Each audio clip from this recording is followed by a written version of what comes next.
Councilmember Miles, we are live on YouTube and we are also recording the meeting, so we are good to start the proceeding. Thank you. Thank you so much. Good evening, everyone, and it's a pleasure to see everyone. Happy Wednesday. At this time, we'll call the meeting to order. I'm going to start with a call of the roll. Councilmember Spain? Present. I'm sorry, Board Member Spain. I apologize. Yeah, we're different here in Arlington. Present. Supervisor Bierman? Here. Supervisor Glass? Here. Supervisor Franklin? Present. Councilmember Underhill is not here. I'm here. You're here? I'm here. Yeah. Okay. Councilmember Peterson? I'm here. Councilmember Smith? Here. Vice Mayor Hendrick? Here. Councilmember Cummins? And Mayor Berthold. Okay. All right, so moving on. The first item on the agenda is the summary minutes from September 24th, 2025. Is there a motion to approve? I move that we approve the minutes as stated with any necessary corrections if there be any. Second. Okay. All those in favor, please say aye. Aye. Aye. Any opposed? Okay, so that passes.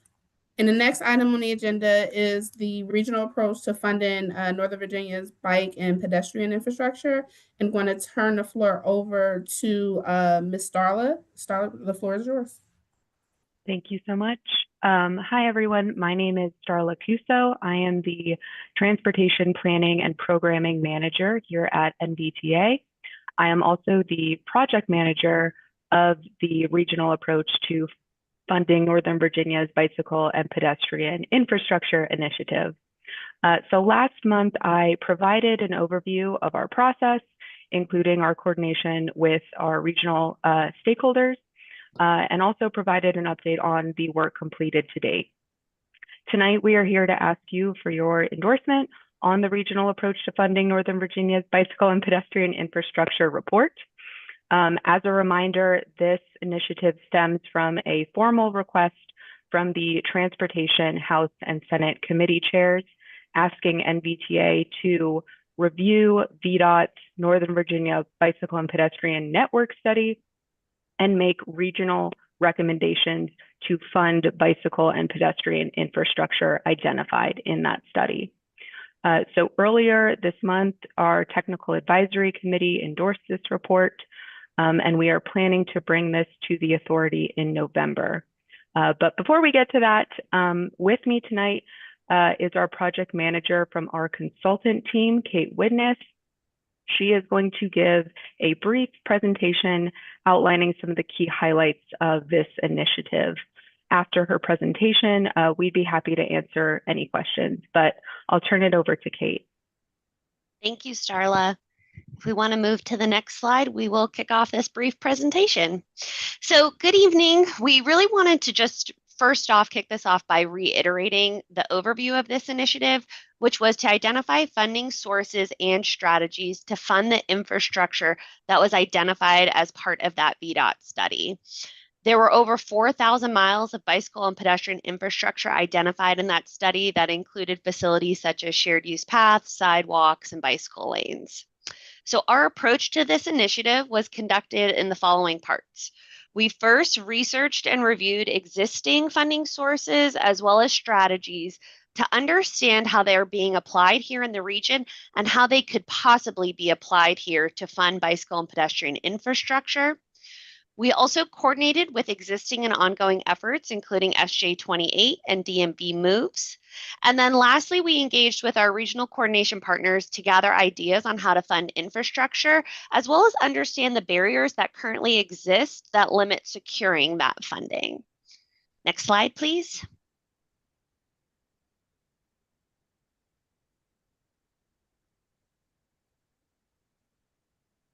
Thank you.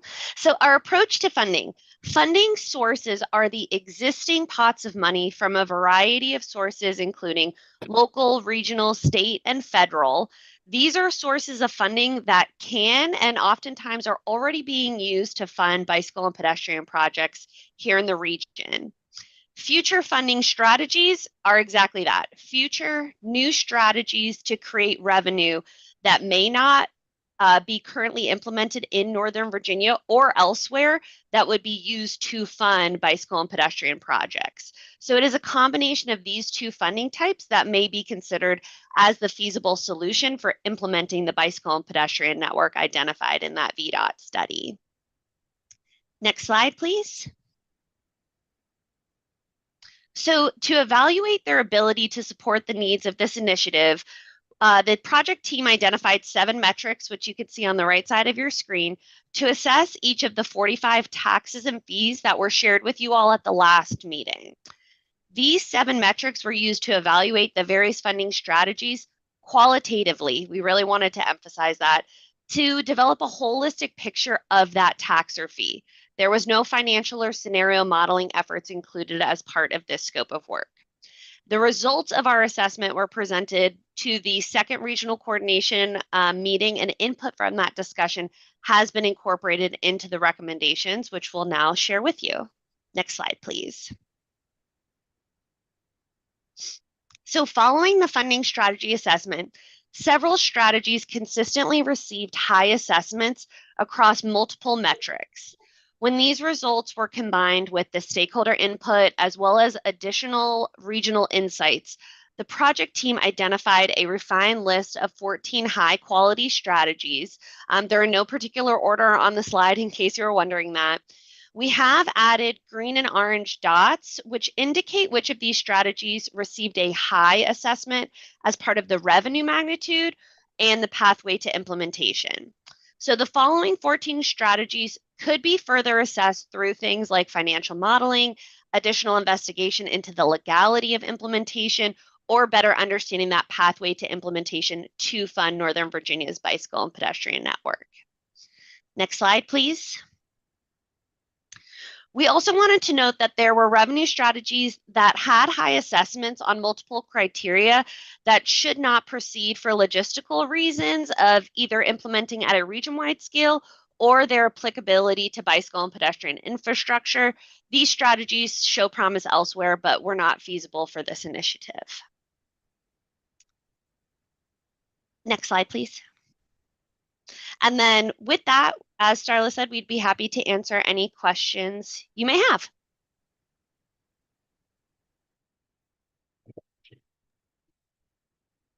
Thank you so much. We did see this last month, so thank you for that refresher. I know I'm personally a fan, but I'm going to ask if anyone has any questions or comments, if you could utilize the raise hand feature to make sure we don't miss anyone. Not seeing anything. Does anyone have any questions? I have some. Go ahead, Justine. I will. Oh, no, you go. Sorry. Yeah, so I was not here last month, but there has, of course, been some level of outreach to me here on the county board, and I just, I've been working with, communicating with our staff, and very cognizant of the process and procedures. I think I just want to understand a little bit more about, people, entities, organizations being able to weigh in on this package. I would just be quite, fully transparent. Coalition Smarter Growth, of course, has reached out to me, and they've had a number of questions, of course, and just want to ascertain whether that inquiry, or have you received inquiry from them that was submitted last week, and have you planned to reply to them? That is a great question. Thank you for that question. So we made the draft report, the same one that is in your packet, available to our regional coordination partners from October 8th to October 22nd. We requested that they submit their comments via Google form. We did receive comments through that form, which we are working on addressing at this time. And we will provide a response to all of the comments that we have received. Okay. Can you confirm with me whether you received a Coalition of Smarter Growth requests for inquiry, their questions? Yes, we did receive comments from the coalition. Yeah, and I think again, I don't want to get in front of staff and the work that you're doing, but and I know you're going to have an official reply, but something that stood out from their inquiry about additional analysis that would perhaps be, well worth incorporating into the report or addendum next year is really examining how NVTA, right, and the current funding policies and procedures, how they both help and create barriers to funding bike ped improvement. So it's all there. I'm glad that you're going to reply back to them, and we don't need to deliberate ad nauseum tonight on that.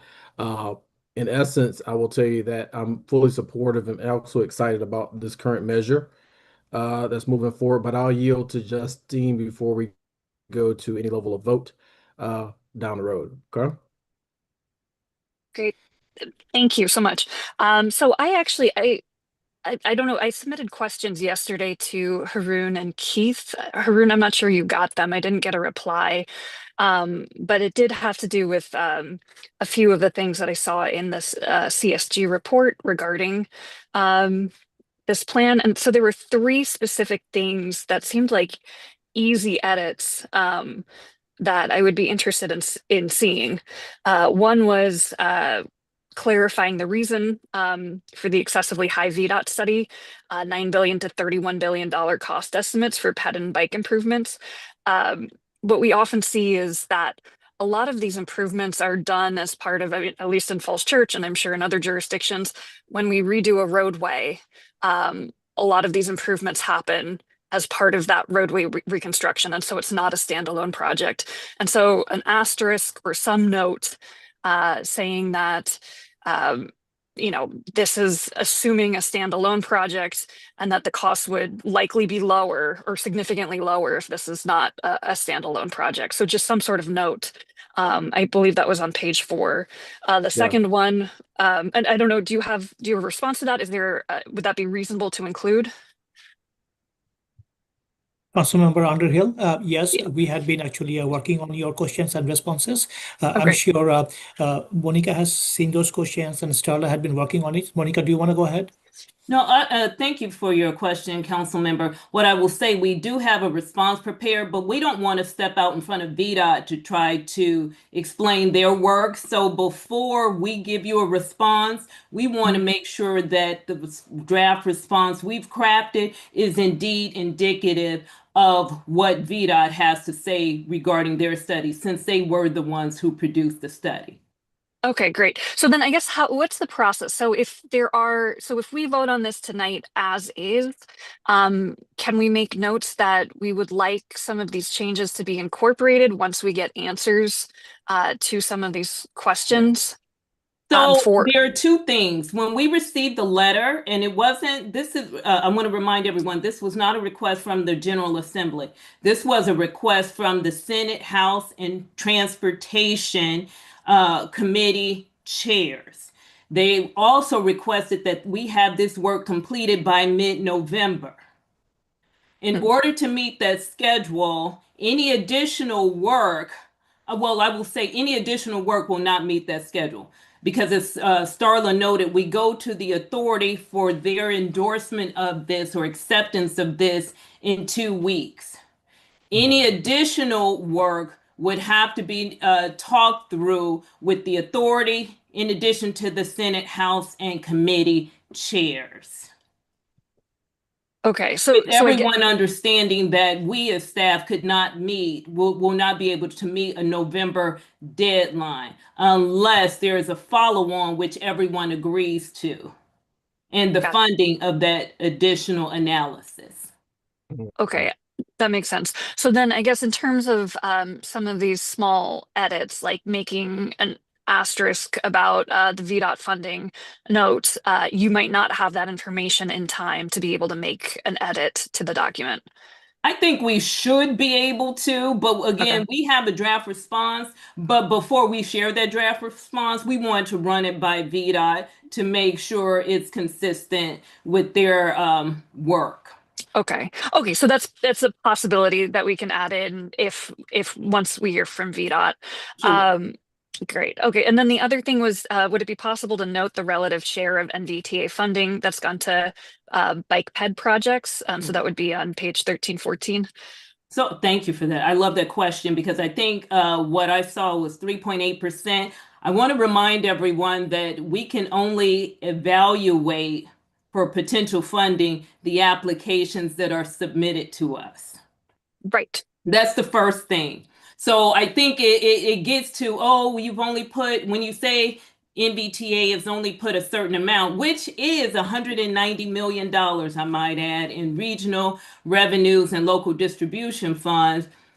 And if we get to the 30%, that's where the localities, the 9-member jurisdictions, in addition to the 5 towns that receive a share of 30%, those are decisions that you all make. We see that information because we do the certification report. But for the 70% in which the authority makes funding decisions on, we evaluate the applications that we receive. Since the passage of HB 2313, we haven't received an overwhelming number of bike ped applications because those projects are usually a lower dollar amount. And what we see are localities and agencies coming to us for larger projects.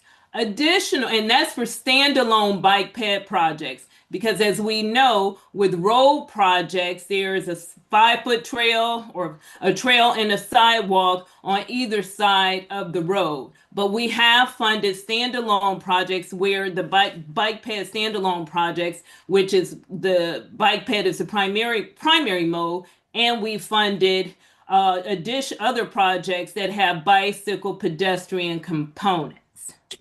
So I want to be clear on that. Yeah, no, and so actually, I completely appreciate that. I mean, would it be possible to note like almost exactly what you just said, which is, a lot of this depends on the localities submitting these projects to us.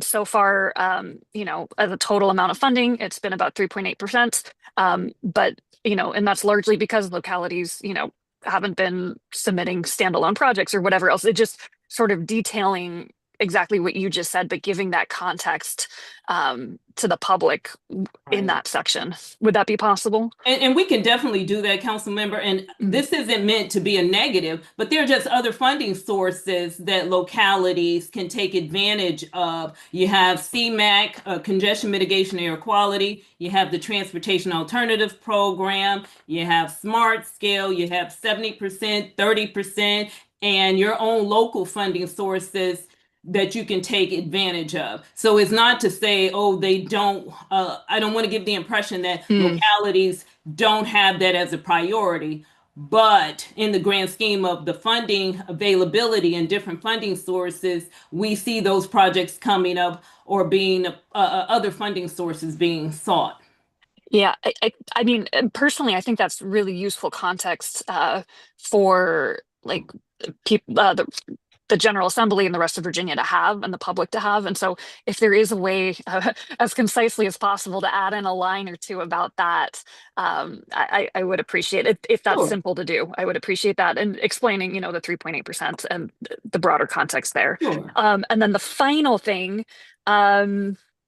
was note that more available funding could be utilized for pedestrian cyclist safety projects. And so actually that gets to your point, which is it really comes down to the localities. So that was the third thing that I was interested in seeing that came from the CSG report. So those were the 3 main things that wouldn't require, extending things for a month or whatever else. So then I guess my main question now is, so this goes forward for a vote. Hopefully there will be able to be a few edits by the time that it goes to the main NVTA commission for a vote. And then there might be a decision to add on more scope to this project. Is that correct? Or it's not clear if there would be more scope to this project at all?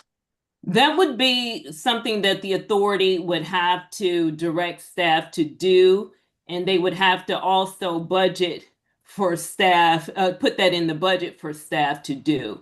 Making the notes as suggested from the PCAC, that's a easy lift for us. We can do that. And we also include the reports of this committee and the technical advisory committee in the authorities packet as well. And when we're asking them to endorse an item such as this, we make sure that the recommendations of those committees are included. But to extend the scope, that is something that the authority would have to make a decision on.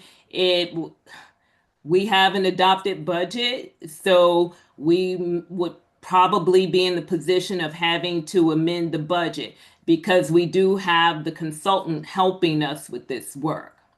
Great. Okay, well, that's all for me for right now.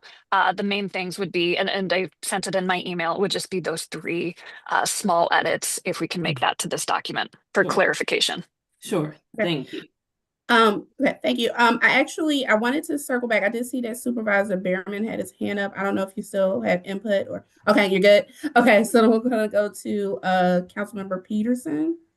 Well, just briefly, I had exactly the same questions and thoughts on the inputs from the Coalition for Smarter Growth. So I appreciate your responses, but just want to let you know that I also had received them and I'm supportive of any responses we can provide.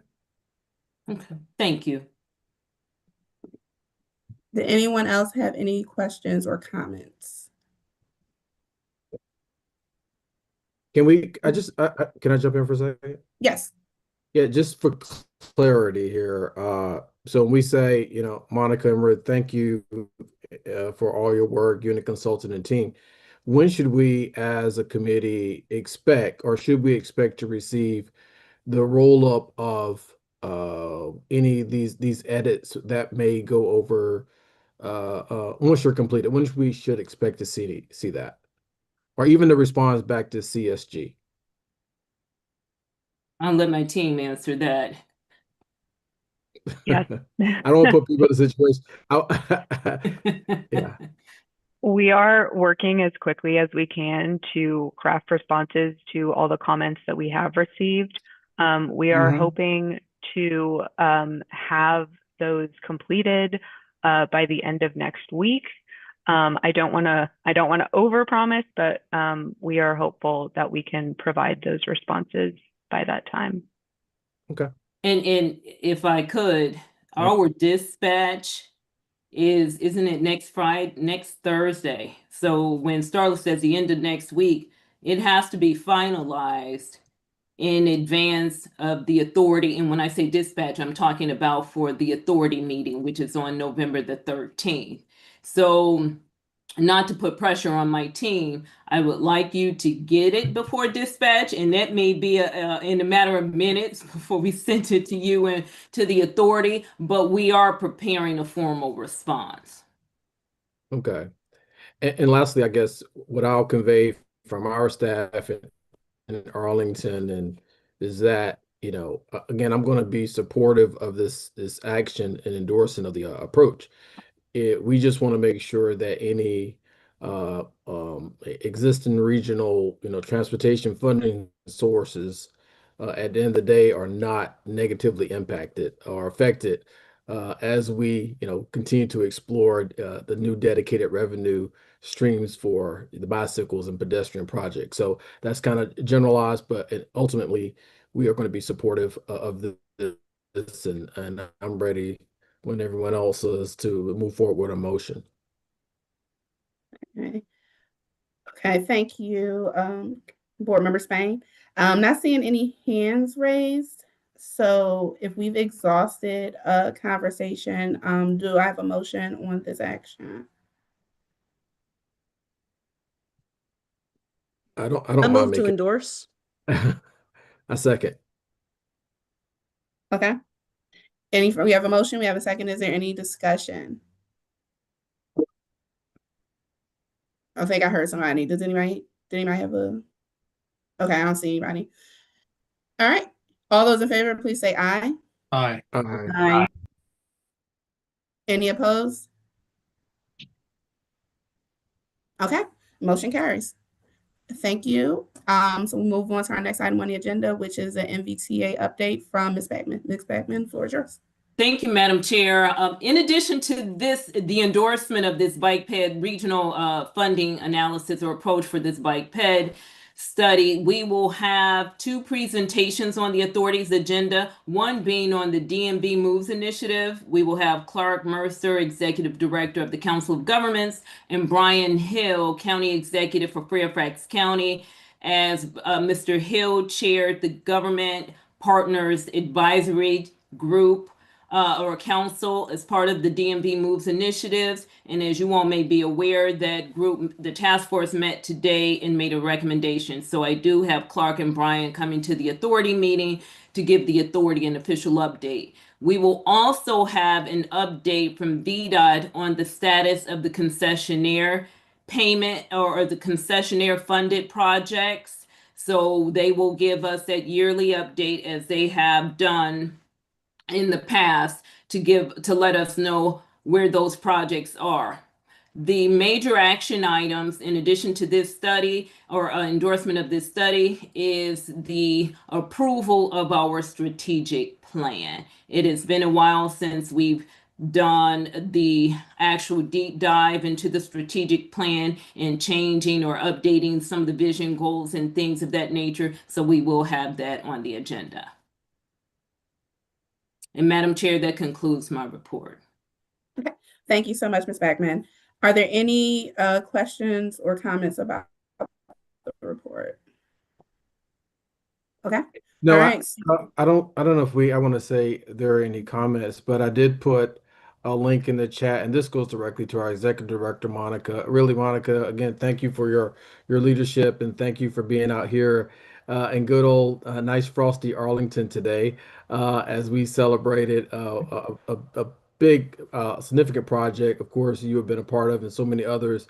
And a lot of and with our pedestrians and bikes. And I put a link in there, waste people's time, but really thank you on this one and this 3-year reconfiguration of the Pentagon City, National City, we call it National Landing neighborhood. So really kudos to you for your leadership and thank you for being present today. Well, thank you, Board Member Spain. And I'm from Chicago, so it was hot out there to me. But I don't know, Chair Randall looked like she was a little cold.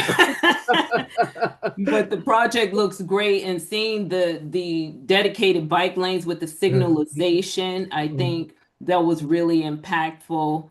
And it really shows the multimodal nature, not only of the project, but what we do here as a region. So thank you and your staff and your team as well. Were there any other comments? Okay, seeing none, is there a motion to adjourn? I move that we adjourn the meeting. Second. Yeah. All those in favor, please say aye. Aye. Any opposed? Okay, it carries. We are adjourned, and our next meeting is Wednesday, November 19th, 2025. In person. Yes, in person. Thank you. Not that I'm mad about virtual stuff, but it's all good. And if you're upset, you can share with us. Thank you. Thank you, everyone.